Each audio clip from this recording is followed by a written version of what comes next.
नमस्कार प्रिय बहनों और भाइयों, आज विश्व जिस स्थिति से गुजर रहा है उसमें केवल एक ही समाधान समस्त विश्व के सामने है, वह है आनंद मार्ग और प्राउड। और एक अन्य भी हम विचारधारा को जोड़ सकते हैं जो श्री प्रभात रंजन सरकार ने दिया है, वह है नव्य मानवतावाद।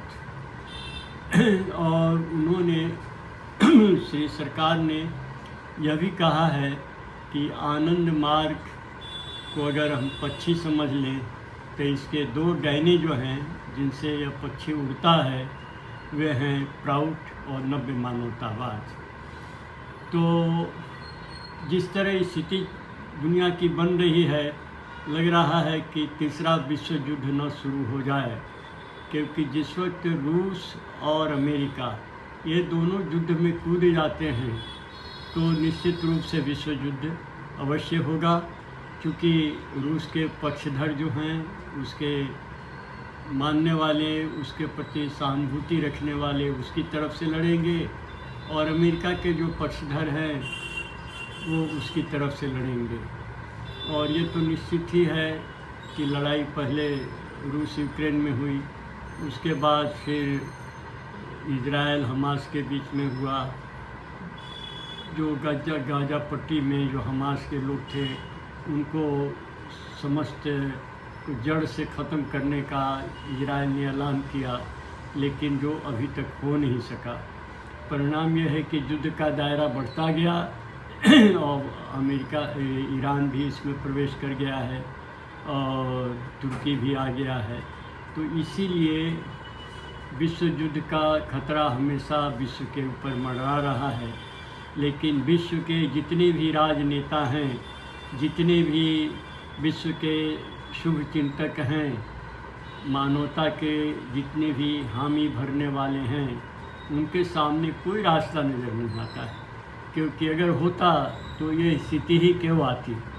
तो इसीलिए इसमें आनंद मार्ग, प्राउड, नव्य मानवतावाद की सबसे ज़्यादा प्रयोजनीयता है। और अनमार्गियों के सामने, प्राउडिस्टों और नव्य मानवतावादियों के सामने एक ज़बरदस्त चुनौती है कि वे विश्व को एक नया नेतृत्व दें, एक सक्षम नेतृत्व दें, ताकि विश्व उनके साथ चल करके या उनके पीछे चल करके शांति की स्थिति में आ सके और एक अच्छे वातावरण को पूरे विश्व में कायम किया जा सके।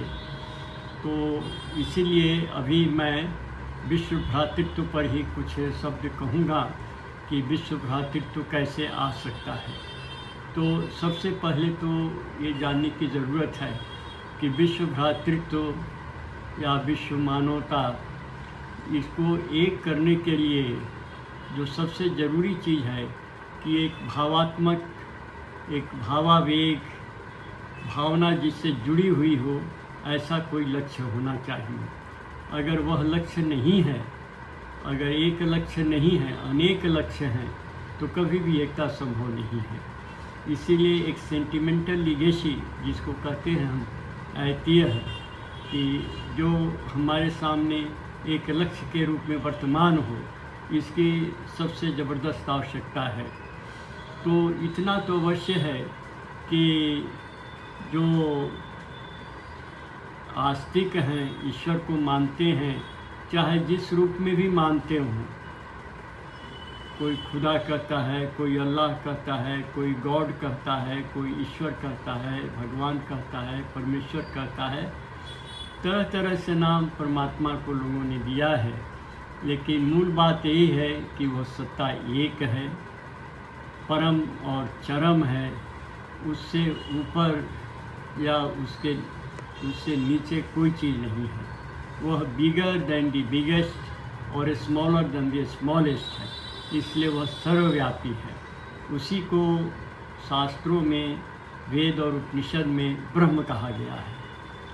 तो ये जो ब्रह्म है, अर्थात जो ब्राह्मी सत्ता है, उसको अगर हम जीवन का लक्ष्य मानकर चलते हैं उसको सोचते हैं कि हम जीवन में जो भी करेंगे इसलिए करेंगे कि हमारा मन इस ब्राह्मी सत्ता की तरफ बढ़ता रहे। ब्राह्मी सत्ता का जो लक्ष्य है, ईश्वर प्राप्ति की जो धारणा है, उस धारणा को पूर्ण करने की तरफ हमारी अग्रगति हो रही है, हम उसी की तरफ अग्रसर हो रहे हैं, तब कहा जाएगा कि हमारा लक्ष्य ब्रह्म जो है उसकी प्राप्ति के लिए हम सचेष्ट हैं।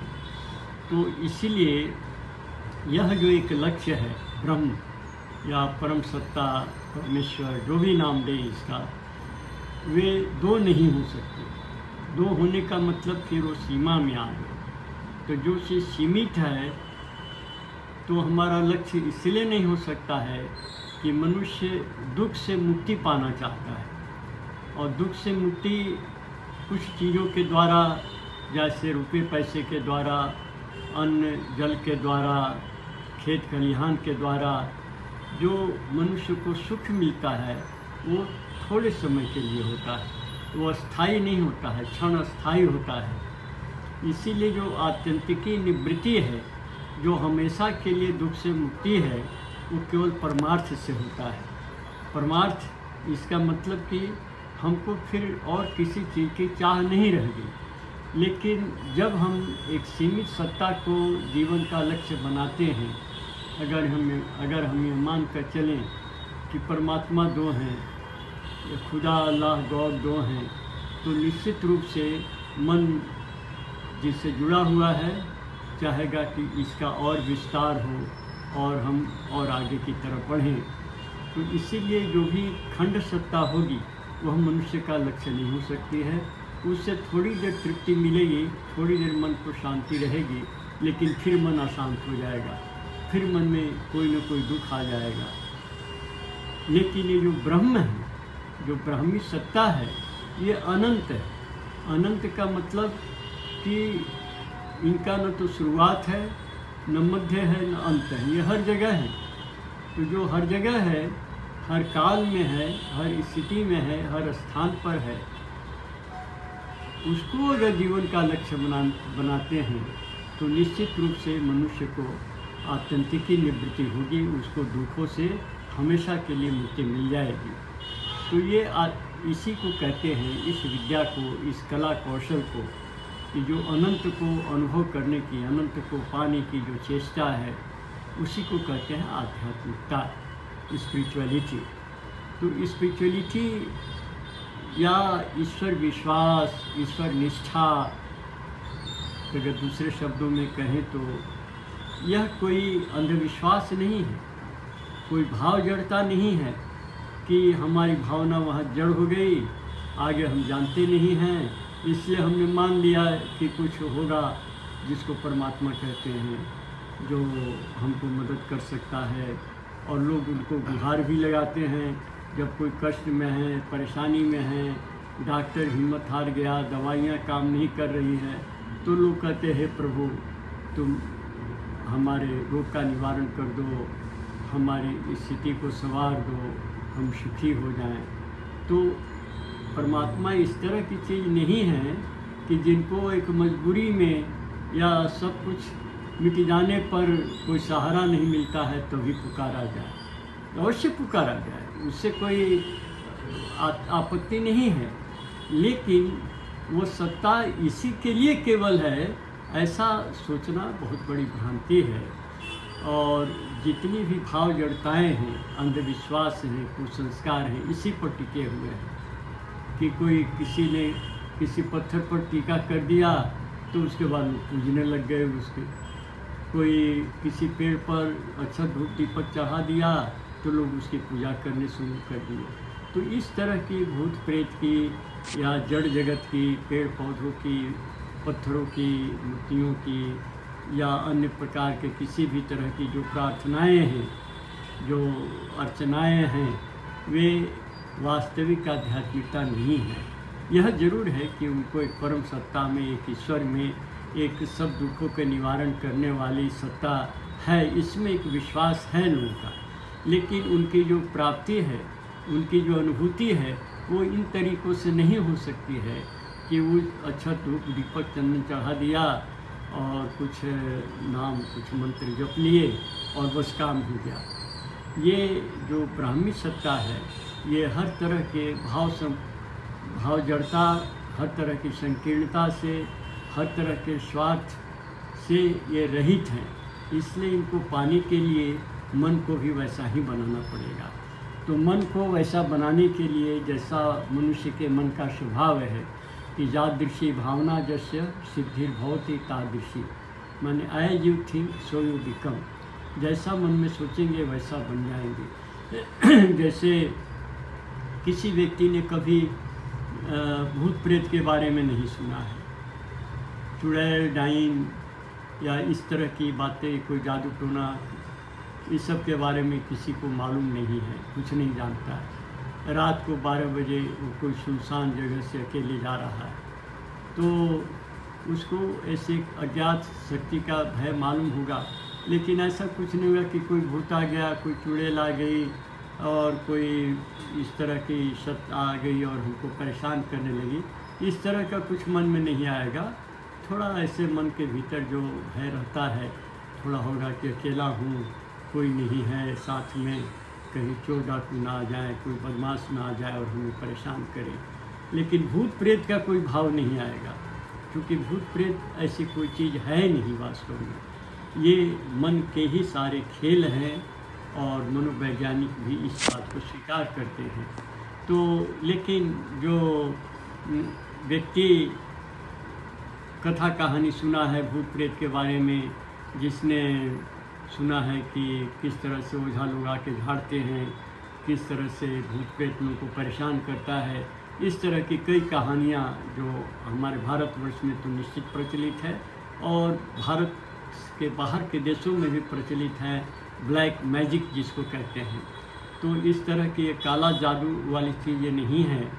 लेकिन अगर जिसने इस तरह की घटनाओं के बारे में सुना है कि उसको भूत पकड़ लिया, उसको चुड़ैल पकड़ ली, उसको इस तरह से मारा, उससे ये सब डिमांड किया, ये सब जो घटनाएं होती हैं ये सब मनोवैज्ञानिक ही हैं। लेकिन उसी के मन में जिसने इन चीज़ों को सुना है, इन चीज़ों के बारे में पढ़ा है और इन चीज़ों ने उसके मन में जगह बना लिया है, उसको वो जब 12 बजे रात को एकांत में शांत में कहीं जाएगा तो उसको पहले से ही वो मन में आने लगेगा कि कहीं कोई भूत बैठा हुआ है, वो हमको आके मारेगा, या कोई चुड़ैल है वो आके हमको परेशान करेगी। यह जो मन में उसके अवचेतन मन में सबकॉन्शियस माइंड में जो इस तरह के ख्याल आने लगते हैं और वो ख्याल अगर मजबूत हो गए काफ़ी तो फिर उसका कॉन्शियस माइंड काम करना बंद कर देता है, सब कॉन्शियस ही काम करने लगता है। तो उसको लगता है भूत आ गया, हमको मारा पीटा, वो ज़मीन में लौटने लगता है, गिर जाता है। इस तरह की घटनाएं उसके जीवन में होने लगती है। लेकिन वही जो दूसरा आदमी जिसको कभी कुछ इस तरह की बात नहीं कही गई थी, न उसने सुना था न पढ़ा था, तो आराम से वहाँ से वो निकल गया।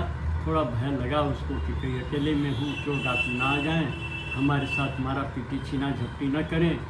लेकिन कोई भूत प्रेत या कोई ऐसी अदृश्य शक्ति आकर के हमको परेशान करेगी, इस तरह की भावना, इस तरह की घटना या इस तरह का अनुभव उसको नहीं होगा। तो इसीलिए मन को अगर संकीर्णता मुक्त करना है, मन को भावावेग से, भाव जड़ता से मुक्त करना है, तो मनुष्य को आध्यात्मिक अनुशीलन के पथ पर चलना पड़ेगा।